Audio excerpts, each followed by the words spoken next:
Hello student, आपका स्वागत है हमारी आइल्स की आज की क्लास में।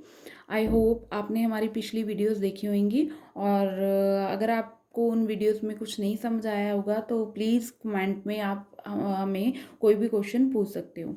आज का जो मेरा मेन पर्पस है इस वीडियो को बनाने का, वो पर्पस है आपको जो रीडिंग के क्वेश्चंस आते हैं। रीडिंग का एक पेपर होता है, उसके जो क्वेश्चंस आते हैं रीडिंग में, हमें 3 पैसेज आते हैं। 3 पैसेजेस आते हैं जिसमें हमें 40 क्वेश्चंस होते हैं, 40 क्वेश्चन होते हैं, जिसमें से हमें 23 क्वेश्चन करेक्ट होंगे। अगर 23 क्वेश्चन ठीक होंगे तो हमें 6 बैंड मिलेंगे। ठीक है, तो इसके रिलेटेड आज हम डिस्कस करेंगे कि जो रीडिंग में क्वेश्चंस आते हैं उनकी टाइप्स क्या होती हैं। वैसे तो ये क्वेश्चन इम्पॉर्टेंट नहीं है, लेकिन फिर भी बच्चे स्टार्टिंग में कंफ्यूज होते हैं कैसी टाइप्स होंगी, क्या है क्या नहीं है। ये चीज़ें आपको ना स्टार्टिंग में समझ में नहीं आएंगी, इसलिए वैसे तो आपको इस चीज़ के बीच में जाना ही नहीं चाहिए कैसे क्वेश्चन होंगे, क्या होएगा क्या नहीं होएगा। लेकिन फिर भी मैं इस वीडियो को बना रही हूँ ताकि जिन लोगों को ज़्यादा क्यूरियोसिटी होती है कि नहीं नहीं हमें क्वेश्चंस की टाइप का पता होना चाहिए, सिर्फ ये उन लोगों के लिए है। अगर मेरा तो मेन मानना ये है कि आप सिर्फ और सिर्फ प्रैक्टिस करो, प्रैक्टिस पे ही आपका ये बैंड स्कोर टिका हुआ है। जितनी आप प्रैक्टिस करोगे उतना आपका बैंड स्कोर इंक्रीज होएगा। मैं कभी नहीं कहूँगी कि आप 1 पैसेज करो डेली का, नो। आप 3 के 3 पैसेज करने की कोशिश करो। आप ट्राई करो कि वो 3 के 3 पैसेज आपके 1 आवर में हों। ठीक है, स्टार्टिंग में हो सकता है कि आपको 1 पैसेज करने में ही 30 मिनट्स लग जाए, है ना। स्टार्टिंग में ऐसे ही होएगा, लेकिन आप क्या करो कि आपके 20 मिनट्स में जितने भी क्वेश्चन कंप्लीट हुए पहले पैसेज में से, जैसे पहले पैसेज में 13 क्वेश्चन होते हैं, 13 क्वेश्चन होते हैं, आपके पहले पैसेज में से जितने भी क्वेश्चन 20 मिनट में कंप्लीट हो गए, उतने करके आपने वो पैसेज वहीं पे छोड़ देना है, स्टॉप कर देना है। वो पैसेज आपने नेक्स्ट पैसेज पे मूव कर जाना है। ठीक है, मेरे को पता है कि मोस्टली यूट्यूबर्स आपको यही कहते हैं कि नहीं, आप क्वेश्चंस जब तक आप पहला पैसेज ना कर लो आप सेकंड पैसेज पे मूव ना करो। ठीक है, ये चीज़ आपकी एक बुरी हैबिट डाल देता है, जो आपकी 20 मिनट्स को, जो 20 मिनट का जो टारगेट होता है हमारा पेपर में, उसको फिर हम बीट नहीं कर पाते। अगर हम अपना स्टार्टिंग में ही रखेंगे कि जितने भी क्वेश्चन हुए मेरे 20 मिनट्स में, बस मैंने उतने ही करने हैं और तभी मैं नेक्स्ट पैसेज पे मूव कर जाऊंगा, तो इसका बेनिफिट होएगा आपको। आपका एक तो स्पीड इंक्रीज होएगी। ठीक है, आपकी स्पीड इंक्रीज होगी। सेकेंडली आपको आपके करेक्ट मार्क्स का पता लगेगा कि कितने मार्क्स आपको आ रहे हैं पहले दिन ही। चाहे आपने पैसेज में मान लो फॉर एग्जांपल आपने 6 क्वेश्चन कर लिए सभी के, ठीक है, आपने कितने किए, 18 क्वेश्चन, टोटल 18 क्वेश्चन किए। उसमें से आपको मान लो 7 क्वेश्चन ही सही जाते हैं, लेकिन आपको इतना तो कॉन्फिडेंस आया ना कि मैंने 7 क्वेश्चन सही किए। अगर वही आप 13, मतलब उस 1 घंटे में सिर्फ 13 क्वेश्चन कर पाओ एक पैसेज के, और उसमें से भी आपके 7 सही जाएं, ठीक है ना, तो बात तो वही है कि रेशियो तो आपकी 7 की निकल रही है ना, लेकिन उसमें कॉन्फिडेंस क्या आएगा कि आपने 3 पैसेज अटेम्प्ट किए हैं। ठीक है, तो मैं यही चाहूँगी कि आप 3 पैसेज अटैम्प्ट करो। पहले अपनी हैबिट ये बनाओ कि हमने 3 पैसेज अटैम्प्ट करने ही करने हैं, चाहे जो हो जाए। और सेकेंडली, चाहे हमारे 20 मिनट में जितने भी क्वेश्चन हो रहे हैं पहले पैसेज से, चाहे वो 2 हो रहे हैं, चाहे वो 5 हो रहे हैं, चाहे वो 10 हो रहे हैं, चाहे 13 के 13 हो रहे हैं, आपने सारे के सारे सिर्फ 20 मिनट्स ही लगाने हैं। इससे आपकी हैबिट बन जाएगी एक पैसेज को कंप्लीट करने की। ठीक है, उसके बाद अपनी आपकी ये ना डेली डेली जैसे जैसे आप प्रैक्टिस करोगे, मैं यही कहूँगी कि जो भी बच्चा स्टार्ट कर रहा है डेली के 3 पैसेज जरूर करे, ताकि आपकी पेपर की हैबिट बनी रहे। ठीक है, आपने डेली के 3 पैसेज करने ही करने हैं। और जो लिसनिंग है, ठीक है, उसकी एक जो मैंने आपको बताया एक क्लिप करनी ही करनी है, जिसपे आपके 40 क्वेश्चन आपने करने ही करने हैं। लेकिन वो 40 क्वेश्चन कौन से होंगे, 1 to 10 वाले जो भी क्वेश्चन आपने 1 to 10 जितने भी क्वेश्चन होंगे, पहले स्टार्टिंग में ऐसे ही प्रैक्टिस करनी है। ठीक है, और बच्चा आपका राइटिंग का टास्क, राइटिंग में आपने क्या करना है, जो भी आपका मैं करवा रही हूँ टॉपिक्स, या आप ऑनलाइन टॉपिक्स देखो, डेली आपने 1 से 2 पढ़ने ही पढ़ने हैं, 2 पढ़ो, पहले उनको सैंपल आंसर को पढ़ो, फिर अपने तरफ से लिखने की ट्राई करो। जिन बच्चों को नहीं लिखना आता वो पहले तो पढ़ें और फिर लिखने की कोशिश करें। कभी भी क्रैम नहीं करना, याद नहीं करना उसको, ठीक है? याद करने की कोशिश मत करो, सिर्फ रीड करो और अपने वर्ड्स में लिखने की ट्राई करो। एकदम से नहीं होता, इंग्लिश एकदम से नहीं आती। जैसे जैसे आप प्रैक्टिस करते जाओगे खुद ब खुद ही आनी शुरू हो जाएगी। ये नहीं कि हाँ हम लर्न करके लिखेंगे, नो। जितना आप प्रैक्टिस करोगे, जितना आप बार बार बार बार बार बार डेली डेली लिखोगे, खुद ब खुद ही आपको वर्ड्स याद होने शुरू हो जाएंगे। जब मैंने अपनी बीबीए स्टार्ट की थी ना, मैं आपको एक सिचुएशन बताती हूँ। एट दैट टाइम मेरे को नीड का मतलब नहीं पता होता था, नीड क्या होता है मेरे को पता ही नहीं होता था, नीड क्या है। लेकिन आज मेरे को बहुत सारे वर्ड्स का मीनिंग पता है, ठीक है? क्यों? क्योंकि मैंने बीबीए में प्रैक्टिस की, मैं डेली डेली कुछ ना कुछ लिखती थी। आज मेरे को सब कुछ आता है, ठीक है ना? मोस्ट ऑफ थिंग्स जो हैं इंग्लिश की मुझे पता होती हैं। वही है, प्रैक्टिस के साथ ही ये चीज़ें आती हैं। सॉरी, मैं थोड़ा अपने टॉपिक से भटक गई, लेकिन आज का जो टॉपिक था वो था रीडिंग की टाइप्स बतानी है मैंने, ठीक है? रीडिंग के क्वेश्चंस की टाइप्स कौन सी होती हैं? फर्स्टली आपकी होती है मैच दी हेडिंग्स।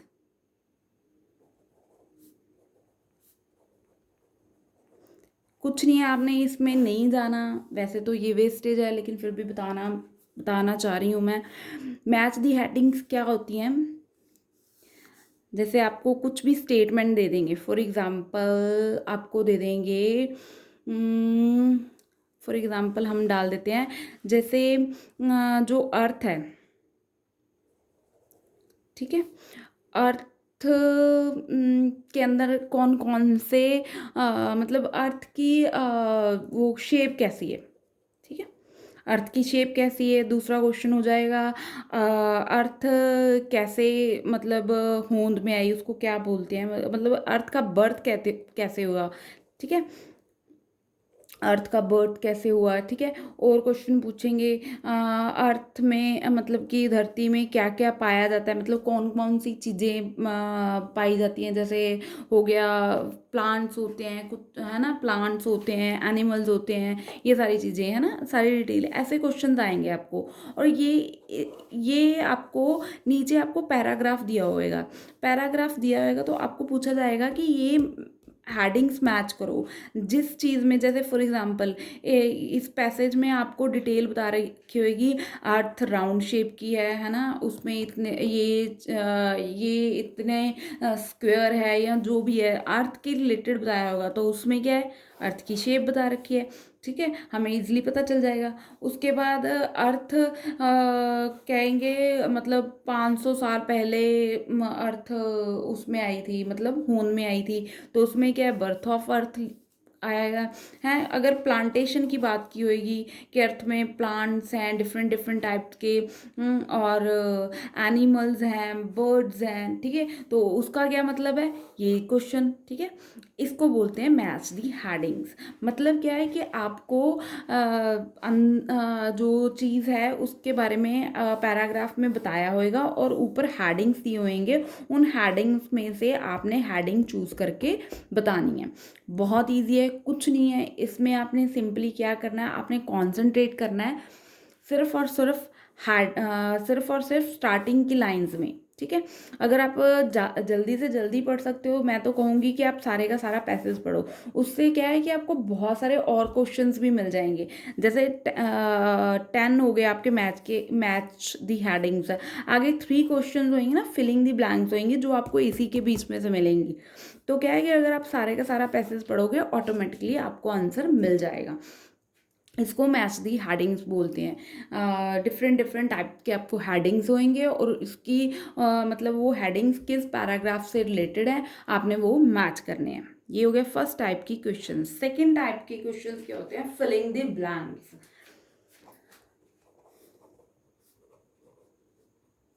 ठीक है। फिलिंग द ब्लैंक्स में क्या होता है, जैसे आपको कुछ ब्लैंक्स दी होंगी, उसके आंसर आपने पैराग्राफ में से फाइंड करने हैं। जैसे आपको ABCDEF G पैराग्राफ दिए हुए हैं, ये है ना, इतने पैराग्राफ दिए हैं, और उसमें से आपने फिलिंग द ब्लैंक्स फाइंड करनी है। जैसे आपको बोल दिया डैश, जो शेप है, the shape of the earth, the shape of the earth is dash। Paragraph में क्या दिया होगा, राउंड, तो हमने वहाँ से राउंड उठा के यहाँ पे लिख देना है। ठीक है। और भी क्वेश्चंस ऐसे आ सकते हैं, मतलब कुछ भी आपको फिलिंग दी, कुछ खाली प्लेसेस बताई होंगी, उसका आपने आंसर पैराग्राफ में से फाइंड करना है, तो उसको बोलते हैं filling the blanks. Third type क्या होते हैं कि आपको फिलिंग द ब्लैंक्स तो दी होंगी, ब्लैंक्स तो होंगे आपके पास, आपने उनको फिल करना है, लेकिन उनके जो वर्ड्स होंगे वो नीचे दिए होंगे, जैसे ABCD करके। ठीक है। उसमें क्या आएगा कि आपको जो वर्ड बताया होएगा ना, उसका सिनोनिम यूज़ किया होएगा पैराग्राफ में। ठीक है। जैसे कुछ भी है ना, अब हम बोल दें पीपल, सॉरी, चिल्ड्रन। ठीक है, चिल्ड्रन बोल दें, चिल्ड्रन लिखा हो उन्होंने, चिल्ड्रन लिखा हो उन्होंने क्वेश्चन में, है ना, लेकिन पैराग्राफ में क्या लिखा होगा, पपल्स। ठीक है, इसका मीनिंग क्या है, बच्चे। तो सेम चीज़ उन्होंने, इसका मतलब बच्चे है, इसका मतलब बच्चे है, तो वहाँ पे अलग उसमें लिखा होएगा, मतलब कि इसका सिनोनिम दिया होएगा। जैसे फ्रीडम है ना, फ्रीडम का सिनोनिम इसमें यूज़ किया होएगा। ठीक है। कुछ पीस, पीस दिया होएगा, यहाँ पे पीस लिखा होगा, लेकिन वहाँ पे कुछ और लिखा होएगा। ठीक है। इस यहाँ पे सिनोनिम्स दिए होंगे, तो आपको वो फाइंड करके लिखने हैं। ठीक है। आई होप आपकी आज की वीडियो में यही फिनिश करना चाह रही हूँ। रीज़न क्या है कि वीडियो काफ़ी लंबी हो गई है, और मैं चाहती हूँ कि अभी आप सिर्फ इन 2 क्वेश्चंस पे ही ध्यान दो। आज आपने क्या करना है, अपने नेट पे जाना है, नेट पे जाके आपने क्वेश्चंस ढूंढने हैं, क्या है, फिलिंग द ब्लैंक्स, और सेकेंडली मैच दी हेडिंग्स। आपने ये देखनी ही देखनी है। आपके ना, अगर आप IELTS का एग्ज़ाम दे रहे हो, तो आपके 20 क्वेश्चंस फिलिंग द ब्लैंक्स और मैच दी हेडिंग्स होंगी। ठीक है ना। कई बार मैच दी हेडिंग्स नहीं, कुछ सिमिलर सा ही होएगा, लेकिन 20 क्वेश्चन आप कर पाओगे आसानी से, अगर आपकी इनकी प्रैक्टिस अच्छी होगी। 20 क्वेश्चन आप आराम से कर पाओगे। तो आज मैं चाहूँगी कि आप इन्हीं की प्रैक्टिस करो। हमारी ये नेक्स्ट वीडियो में मैं डेफिनेटली आगे वाले जो टाइप्स होंगे क्वेश्चंस के, वो लेकर आऊँगी, और आई होप वो मैं आपको कल ही वो वीडियो भी अपलोड कर दूँ अपने चैनल पे, ताकि आपको ईजिली आपको जो टाइप्स हैं वो पता चल जाए। आज के लिए थैंक यू। और अगर आपको हमारी वीडियो पसंद आई हो, तो आप प्लीज़ लाइक का बटन दबाइएगा, और अगर नहीं पसंद आए तो आप डिसलाइक भी कर सकते हो। एंड प्लीज़ कमेंट भी कीजिए, अगर आपका कोई भी क्वेश्चन है, आप कुछ भी पूछना चाहते हो, तो कमेंट के राहें पूछ सकते हो। और हमारे वीडियोस के नीचे ही हमने अपना नंबर दिया होता है, अगर किसी भी स्टूडेंट को कोई भी IELTS के रिलेटेड मटेरियल चाहिए, तो फ्री ऑफ कॉस्ट हम प्रोवाइड करेंगे, आपको मटेरियल मिल जाएगा। और अगर कुछ अलग टॉपिक पे आप चाहते हो कि वीडियो बने, तो प्लीज़ आप वो भी करें। और अब मैं एक और चीज़ करना चाह रही हूँ, मैं अपने चैनल पे आगे जो भी पेपर होएगा उसके आंसर्स डेफिनेटली, जो भी आपका पेपर में आया होगा वो हम ज़रूर डिस्कस करेंगे। जो भी आपका नेक्स्ट पेपर में आएगा वो सारे का सारा हम डिस्कस करेंगे 1 या 2 वीडियोज़ में, तो आप वो भी चेक कर सकते हो। Thank you, bye.